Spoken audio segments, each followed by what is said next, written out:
तो भक्तों के मन में ये संशय रहते हैं कि जब करते समय हमें क्या ध्यान करना चाहिए, क्योंकि हमारा ध्यान इधर उधर भटकता रहता है।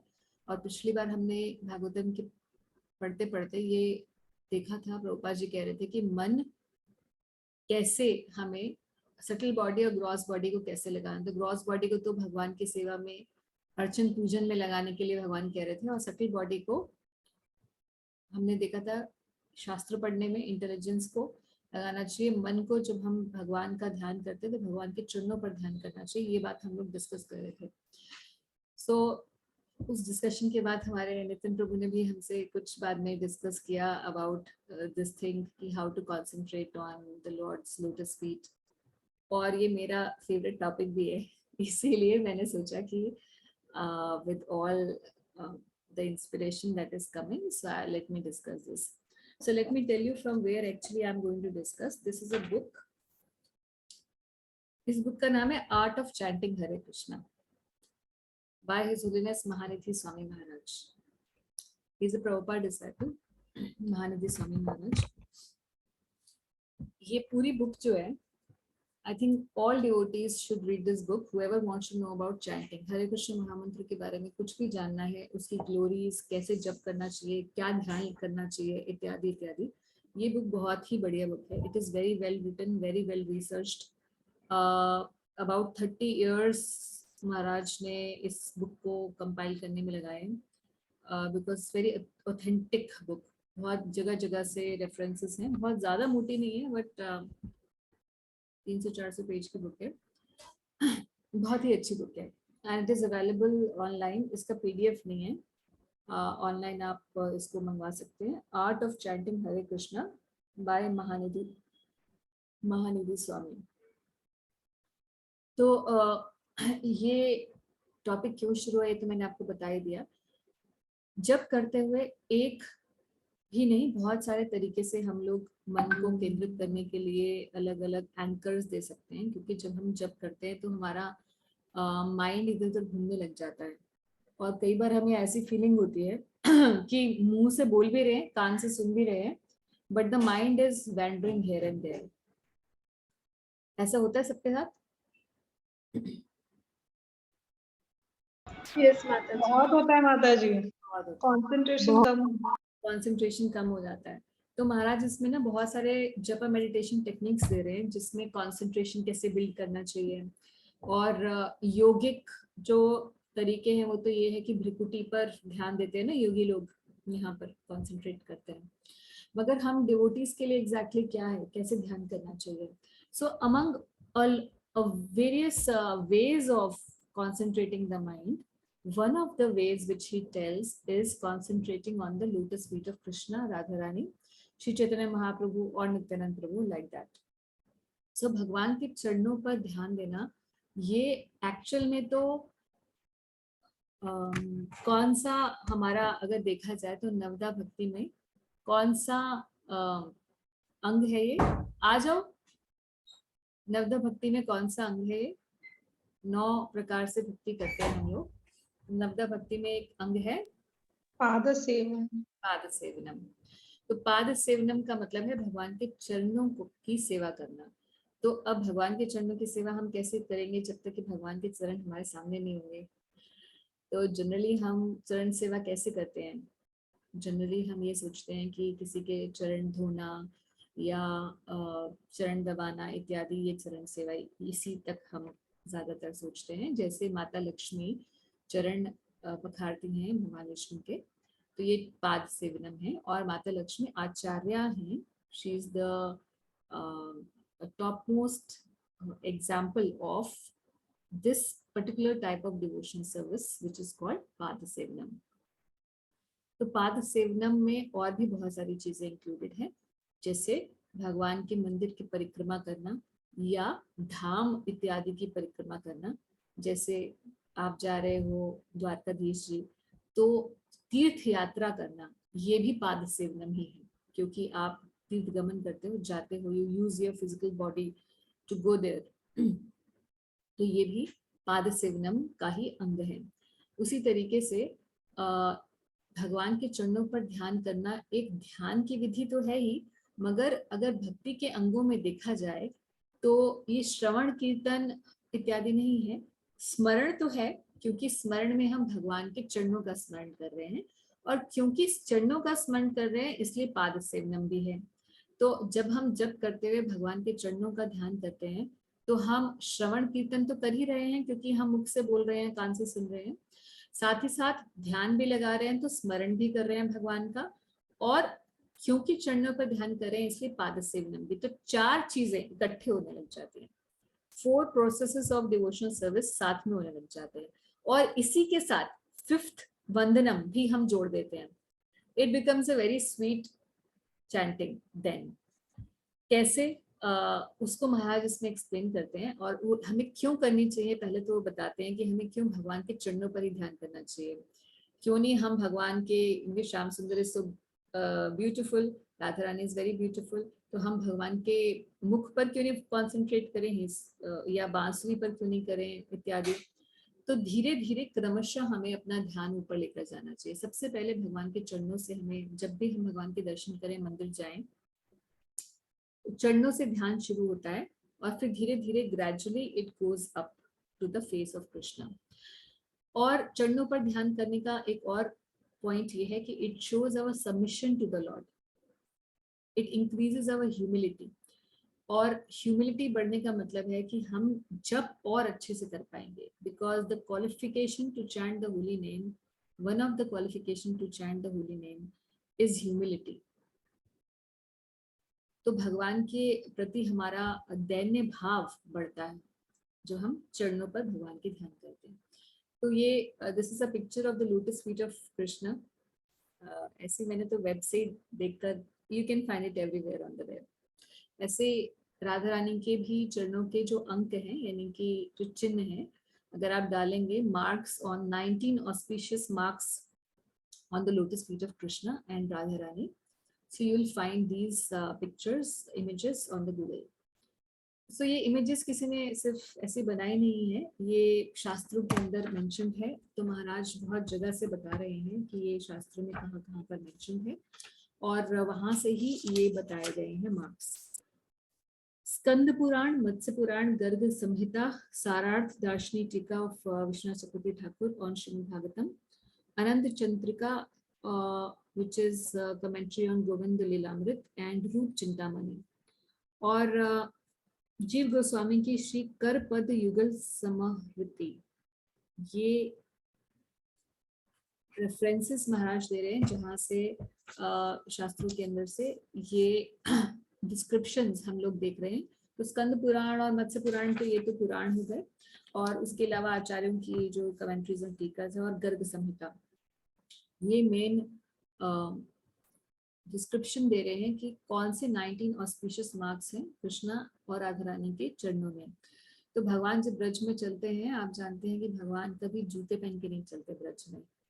when Krishna goes to Dwarka, he is like a royal king, है ना?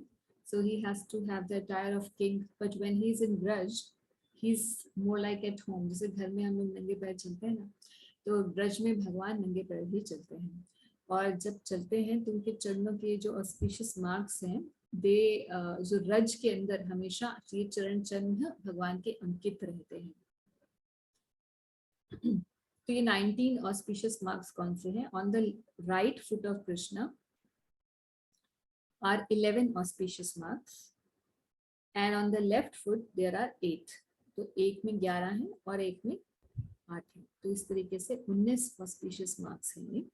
हम जब करते करते हम इन चरणों को अपने मन में, अपने ध्यान में रख सकते हैं। शुरू में तो आपको नहीं ध्यान रहेगा कि कहाँ पर कौन सा ऑस्पिशियस मार्क है, so you can keep a image of it in front of you.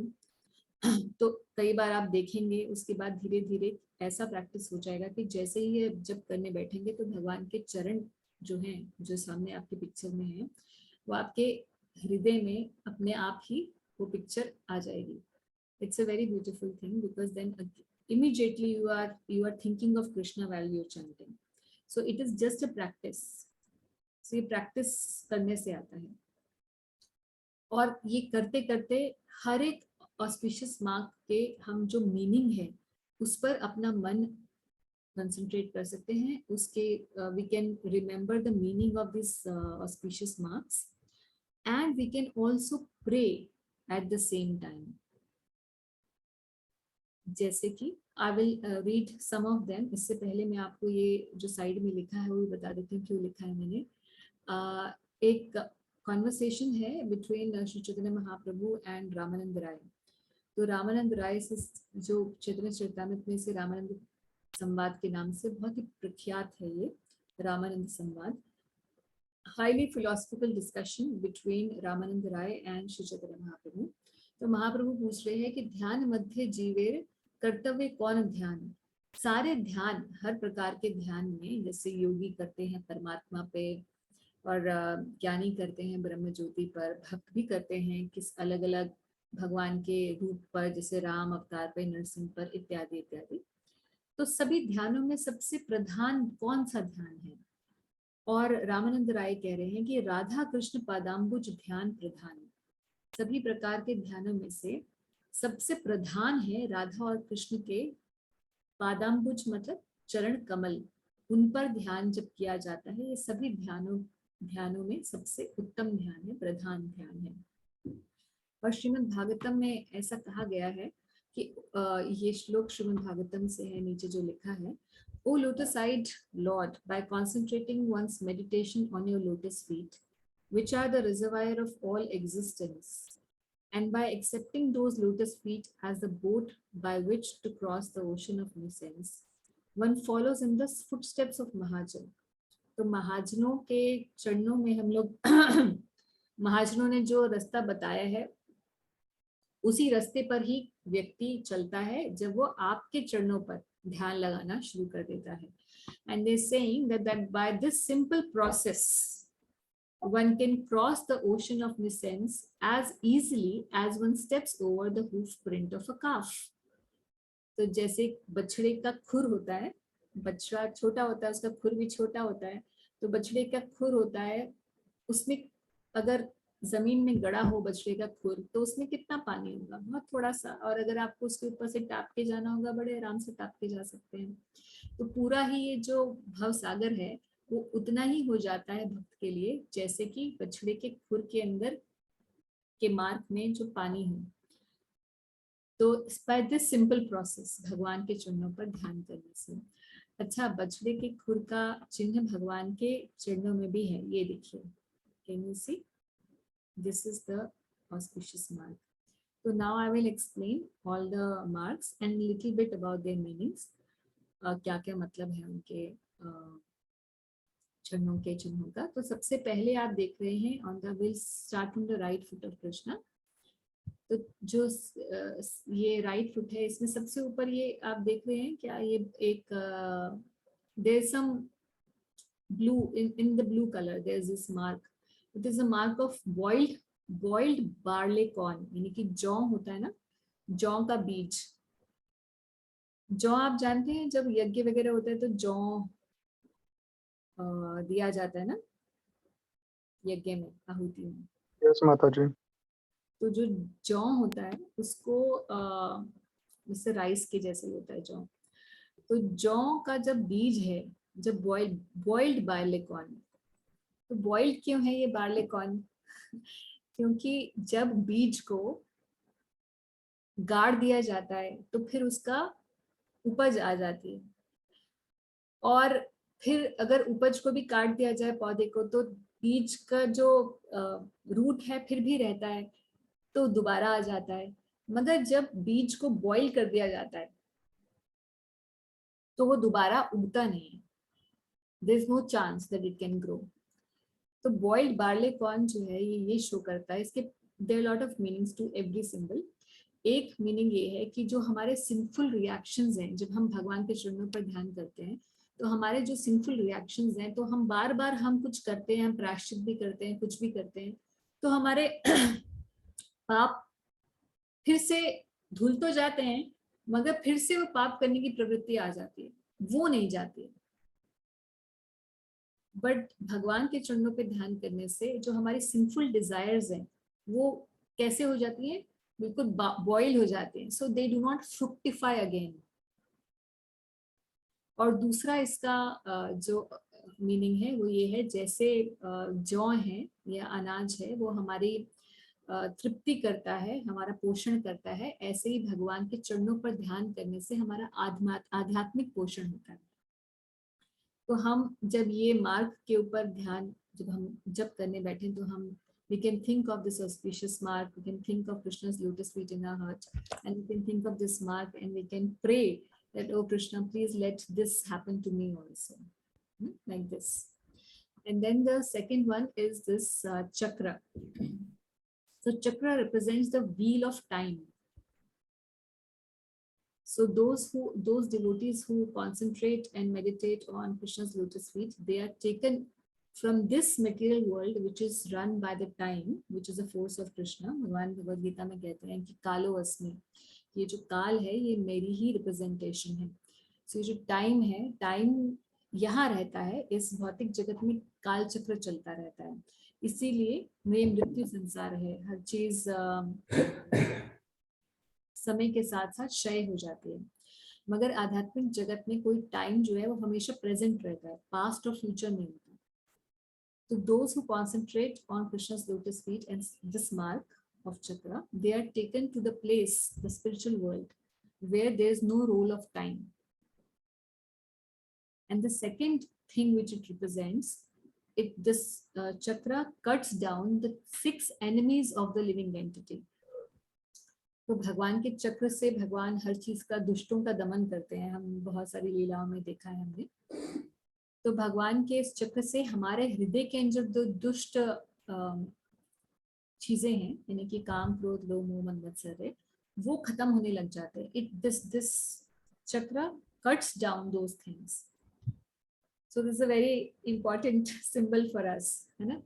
तो हम इस तरीके से भगवान से प्रे कर सकते हैं, जब हम we think of the meaning and then we pray to Krishna that my heart is also full of these 6 enemies. So please help me come over these things like this. So हम पाद सेवनम भी कर रहे हैं और वंदनम भी चल रहा है, क्योंकि हम अपने मन में वंदना करेंगे, भगवान से प्रार्थना करेंगे, और साथ ही साथ स्मरण तो चल ही रहा है भगवान का, और श्रवण कीर्तन तो पहले ही से ही हो रहा है जप में. तो it becomes a very beautiful way of chanting. Then there is this line, blue colour की लाइन नीचे आ रही है ना. It's called the upcurving line. One of the meaning of this line is that although Krishna is up in the spiritual world, he lives always eternally in his abode, but his lotus feet are still available for all those who are sincere souls, even those who are living down here in the material world. So हमारे लिए भी उनके चरण जो है उतना ही available है भगवान के, which shows his mercy. तो ऐसे प्रार्थना कर सकते हैं, भगवान आपके चरण में, चरणों को हमें हमारे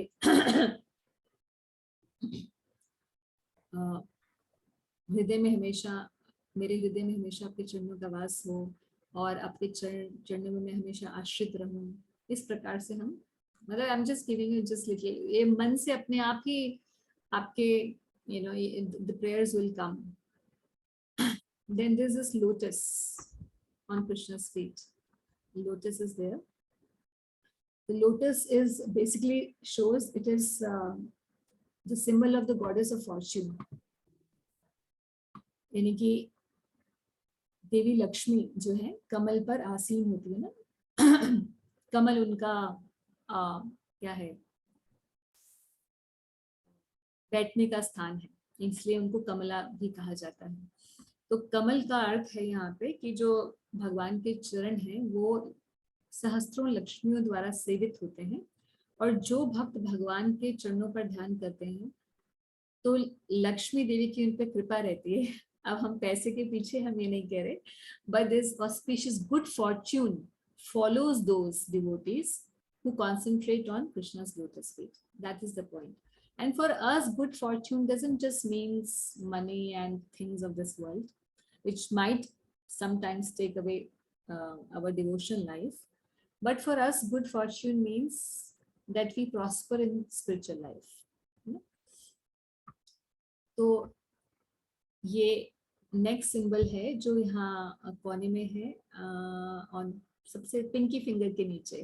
ओके, तो दिस इज अ एलिफेंट गोड। एलिफेंट गोड होता है जो महावत होते हैं, जो हाथी के ऊपर, हाथी को अंकुश कहते हैं शायद इसको हिंदी में, तो वो हाथी को इससे कंट्रोल करते हैं। तो हाथी रिप्रेजेंट जो मैड एलिफेंट, तो our mind is like mad elephant.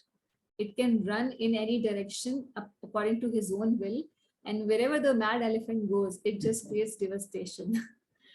So in order to control that elephant-like mind, we use the help of Krishna's lotus feet. This beautiful auspicious mark of trident, not trident, trident to Trishul ho gaya. Elephant gold, elephant gold, Ankush, I believe that is the Hindi of this. और फिर नीचे है ये है वज्र, वज्र का निशान जो ध्वज के साथ में है, ये वज्र का निशान है। तो वज्र, इंद्र के पास वज्र होता है, और वज्र से इंद्र क्या करते हैं, बड़ी बड़ी माउंटेन्स भी तोड़ देते हैं। तो ये जो वज्र है, ये हमारे पहाड़ जितने जितने हमने इतने पाप कर्म किए हैं, तो पाप कर्मों के जो रिएक्शंस हैं कई जन्मों के हमारे accumulated हैं, so the mountains of sinful reactions that are there, they are cut down to pieces simply by concentrating on this mark on Krishna's lotus feet. Isn't it beautiful? Okay, so the next one is flag. Flag is the symbol of victory. So there's always victory for those who are devotees of Krishna. That is also, I think, the last shloka of Bhagavad Gita, na? कि जहाँ कृष्ण है और जहाँ पर उनके भक्त हैं, वहीं पर श्री विजय और ऐश्वर्य सब वहीं पर विद्यमान रहता है. Then there is this umbrella. Umbrella gives shelter.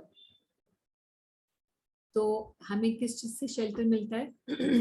भगवान के चरण जो हैं, they give shelter from the threefold miseries of life, यानी कि आदि देविक, आदि भौतिक और आध्यात्मिक क्लेश, और साथ ही साथ 3 गुणों से के अधीन जो हम रहते हैं और हम सताए जाते हैं, उससे भी हमें शेल्टर प्रोटेक्ट कर, हमें प्रोटेक्शन देते हैं भगवान के चरण. Then comes to this symbols at the end.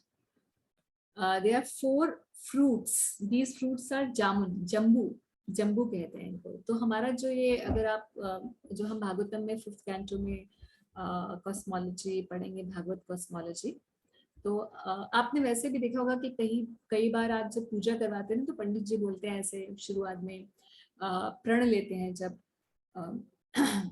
संकल्प लेते हैं पूजा के लिए, तो बताते हैं ऐसे, भारतवर्षे भूखंडे जम्बू द्वीपे, ऐसे बोलते हैं ना. तो ये जो जम्बू द्वीप है, ये क्या है? तो भारतवर्ष जो है जम्बू द्वीप का पार्ट है. तो देयर आर 7 बिग आइलैंड्स. तो जम्बू द्वीप का पार्ट ही भारतवर्ष है, और ये जम्बू ये रिप्रेजेंट करते हैं कि इस जम्बू द्वीप में जिसमें हम लोग रहते हैं, nothing is more treasured for a person, for a devotee of Krishna, than the lotus feet of Krishna. तो इस पूरे जम्बू द्वीप में भगवान के लिए, भगवान के चरणों के अलावा कोई और चीज नहीं है इतनी महान जिसके ऊपर व्यक्ति आश्रित हो सके. और स्वास्तिक के 4 निशान हैं, which of course everybody knows, और स्वास्तिक means auspiciousness, मगर एक नहीं 4 निशान है. इसका मतलब चारों दिशाओं में भक्त के लिए auspiciousness रहती है. And then there is this octagon which has चारों स्वास्तिक और जम्बू के बीच में ये ऑक्टेगन दिख रहा है आपको. तो ऑक्टेगन जो है मतलब 8 दिशाएं होती है ना, फिर 4 तो ऐसे स्फेयर में होती है, and then there are further up down करके, so then it becomes 8 directions. In all the 8 directions, nothing inauspicious can come to the life of a devotee who takes shelter of Krishna's lotus feet. So this is the meaning of the right foot marks and then the left foot marks. हरे कृष्णा माता जी, एक चीज पूछना था, पूछ लूं अभी?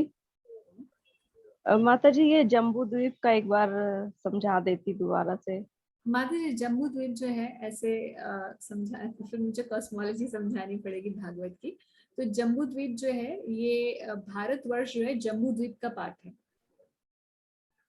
जब अभी तो हम लोग जो मैप देखते हैं वर्ल्ड का, तो भारत एशिया का पार्ट दिखाई देता है ना आपको। जी माता जी। तो ये पूरा वर्ल्ड भी जो अर्थ है, अर्थली प्लैनेट्स है, तो एक ही प्लैनेट नहीं है, there are lot of earthly planets. तो पूरा जो भूमंडल है ये अलग विचार है जो हम एक तो हम ये नॉर्मल पॉलिटिकल मैप्स देखते हैं ना, एग्जैक्टली उस तरीके से भागवत कॉस्मोलॉजी नहीं है। तो 7 आइलैंड्स हैं, उनमें से एक आइलैंड है जम्बू द्वीप, और उस जम्बू द्वीप के अंदर भारतवर्ष है, भूखंड है, फिर भूखंड, फिर जम्बू द्वीप, फिर भारतवर्ष जो हमारा कंट्री भारतवर्ष है। तो इस प्रकार से तो हम ये कह सकते हैं कि जो लार्जर पिक्चर में जो जम्बू द्वीप है, यानी कि भारतवर्ष जहाँ जहाँ हम लोग निवास करते हैं, भारतवर्ष समझिए या लार्जर पिक्चर में जम्बू द्वीप समझिए, ये उसको रिप्रेजेंट कर रहा है। जी माता जी, थैंक यू माता जी।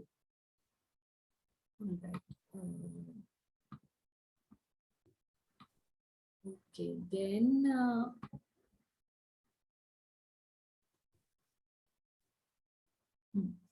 it represents that then there is this concentric circle, एक सर्कल और फिर बाहर एक और सर्कल है ना। इस साइन के 2-3 देखिए, हर साइन के ना कुछ कुछ रसिक मीनिंग भी है। जब अगर आप इस बुक से पढ़ेंगे, जो मैंने आपको बुक बताई art of chanting Hare Krishna, वहां से पढ़ेंगे तो महाराज ने ये सारे जो मैं बता रही हूँ वहीं से ही बता रही हूँ। इसके अलावा भी कुछ एक बड़े रसिक मीनिंग भी है, क्योंकि आप जानते हैं कि राधा कृष्ण के भक्त जो हैं वो माधुर्य भाव में भी होते हैं ना भगवान के साथ। तो कुछ कुछ मीनिंग्स में काफी रसिक मीनिंग है, मगर जब भी हम, क्योंकि प्रारंभिक भक्त हैं, जब भी आप पढ़ें तो आप जो रसिक मीनिंग्स हैं उनके ऊपर अभी आप बिल्कुल कॉन्सेंट्रेट ना करें।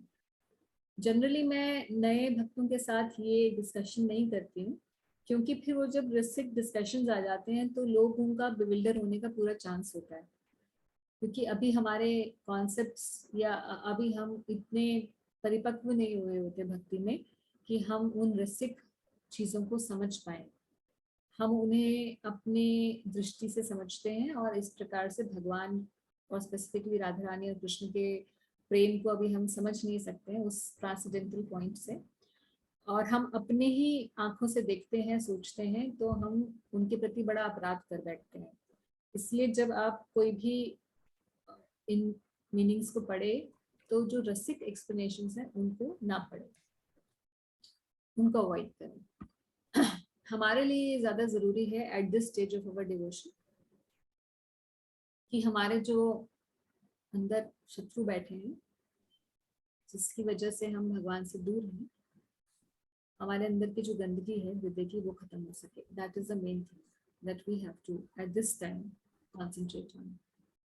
तो कोई जो कोसेंट्रिक सर्कल है, it represent that Krishna is inside and outside, मतलब भगवान हृदय में भी है और बाहर भी है।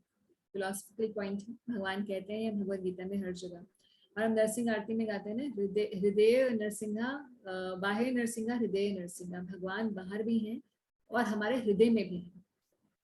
सो he is witnessing everything everywhere. Then there's of course then there's a rasic meaning to it, that how Krishna and Radharani are in the middle of the circle of gopis, like that. So other rasic explanations are also there, which I'm avoiding. Then there's this mark of कांच ना, शंख। तो शंख जो है वो victory का symbol होता है, तो युद्ध से पहले शंख ध्वनि की जाती है, या पूजा के बाद भी शंख ध्वनि की जाती है। तो victory, it symbolizes victory for the devotees of Krishna. Then there is this unstrung bow, एक धनुष है, भगवान के चरणों में ये अंक है धनुष का, मगर इसकी प्रत्यंचा नहीं चढ़ी हुई, there is no string to it, which means that all the miseries of the devotees of Krishna are relieved by this bow. And it also means, one of the meaning is that जब भगवान के चरणों पर हमारा हृदय मतलब हमारा क्या कहते हैं उसको, when we fix our heart and our mind on the feet of Krishna, then it meets the target, then it meets the right target. Okay, then there is this hoof, calf's hoof print, बछड़े का खुर जो होता है, ये 2 खुर जो हैं आपको दिखाई दे रहे हैं उसका निशान। तो ये हम अभी जैसे अभी डिस्कस किया था इस श्रीमद् भागवतम के श्लोक से। तो भक्तों के लिए भवसागर वैसे ही हो जाता है उसको तारना, जो कि बड़े बड़े योगी जन सैकड़ों साल तपस्या करने के बाद सोचते हैं कि शायद कभी भगवान के हमें हृदय में दर्शन हो जाए और कभी हम इस मृत्यु संसार से जा सकें। मगर भक्तों के लिए, क्योंकि भगवान के चरणों का डायरेक्टली आश्रय ग्रहण कर लेते हैं, इसीलिए वो कैसे बन जाते हैं, ये भवसागर ऐसा छोटा सा बन जाता है हमारे लिए। Then there is a symbol of 4 pots, अमृत कलश, 4 अमृत कलश हैं और बीच में ट्रायंगल है। तो 4 अमृत कलश हैं। तो हम कलश होते हैं, again it is a symbol of auspiciousness, and हम कलश स्थापना करते हैं किसी भी शुभ कार्य से पहले कि सब कुछ भरा रहे, है ना, समृद्धि का सूचक है। तो भक्तों के लिए जीवन में समृद्धि रहेगी, आध्यात्मिक भी और भौतिक समृद्धि भी रहती है, तो ये उसका सूचक है। और जो ट्रायंगल है, it shows that the three fold, again this it has the same similar meaning to this ये जो ऑक्टेगन का था, कि 3 फोल्ड मिजरीज हैं जो आदि दैविक, आदि भौतिक और आदि आत्मिक क्लेश जो हैं, वो भक्तों के जीवन में बहुत भगवान की कृपा से बहुत कम हो जाते हैं। तो हमारी लाइफ जो है सिंपल इजी हो जाती है, और जो भी हमारे कर्मों के द्वारा आना होता है बहुत रिड्यूस होकर आती है miseries. Then there is this mark of half moon, जो चंद्र का मार्क है, which means of course it has then again various meanings. One of the meaning is that Lord Shiva, he keeps this mark on his head. So it is not just that we devotees are surrendering to the lotus feet of Krishna, but even great authorities like Lord Shiva also take Krishna's lotus feet on his head. Another thing is that moon is a deity of mind.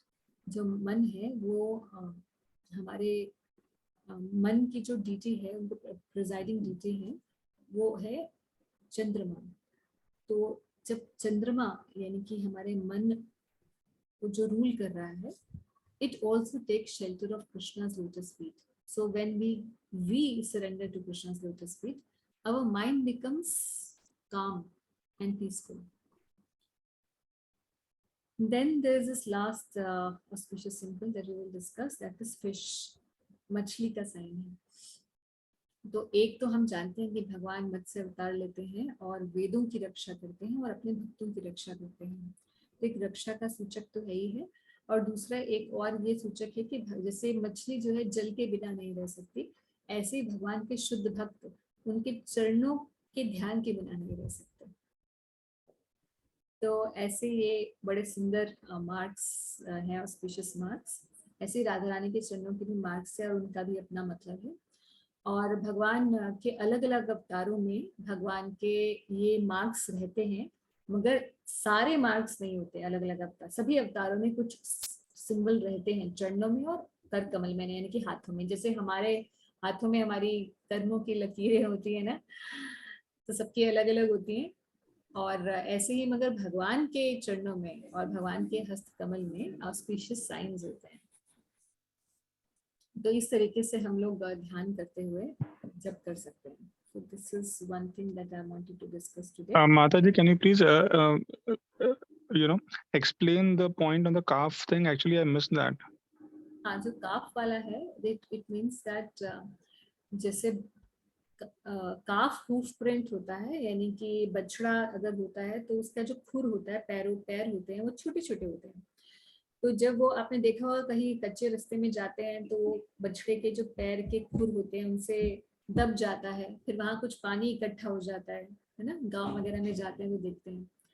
तो कितना पानी होता है, इतना सा, थोड़ा सा, and if you have to cross over it, jump over it, you can very easily jump over it, है ना।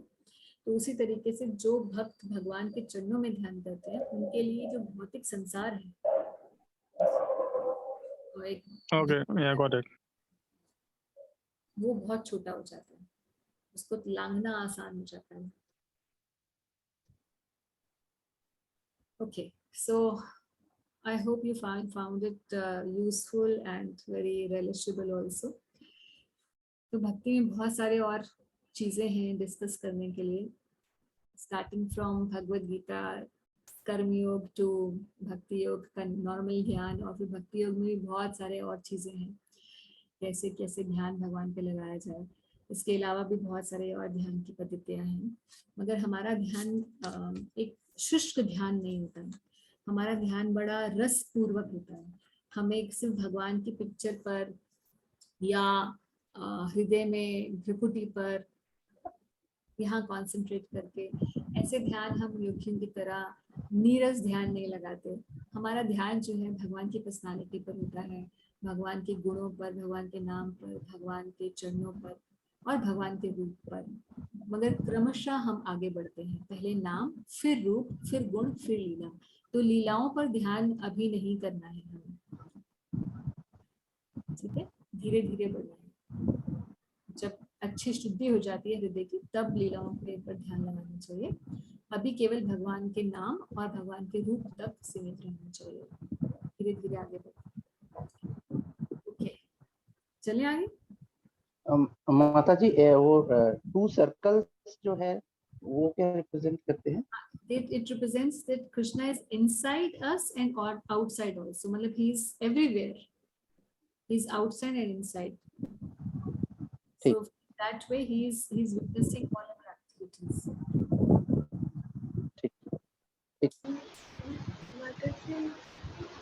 मेरा एक क्वेश्चन था कि आप से पहले दिन चैंटिंग के ऊपर डिस्कशन में आप बोल रहे थे कि जब भी चैंट करनी चाहिए तो उसकी मीनिंग को भी हमें ध्यान रखना चाहिए कि Radha Krishna please engage me in your devotional service. तो और माता जी मतलब तब ऐसा सोचना चाहिए, प्रे करना चाहिए कि राधा कृष्णा उनकी डिवोशनल सर्विस से हम एंगेज करें ऐसा। तो माता जी, मैं जब चैंटिंग करती हूँ तो मुझे ऐसा फील होता है कि मतलब मैं राधा कृष्ण से डायरेक्टली प्रे करने के लिए मतलब क्वालिफाइड नहीं हूँ। तो तब मैं क्या करती हूँ, मैं नित्यानंद प्रभु से प्रे करती हूँ कि Nityananda Prabhu please engage me in the devotional service of Radha and Krishna. तो माता जी, इससे क्या कुछ मतलब डिफरेंस हो जाता है, मतलब ये सही है या गलत है? So in a way it's not wrong if you feel more क्योंकि नित्यानंद प्रभु और श्री चैतन्य महाप्रभु is none other than Anand Vanchari and Radha Krishna only. So if you have a calling for that, you can do that. It's not wrong. Okay, Mata. Thank you.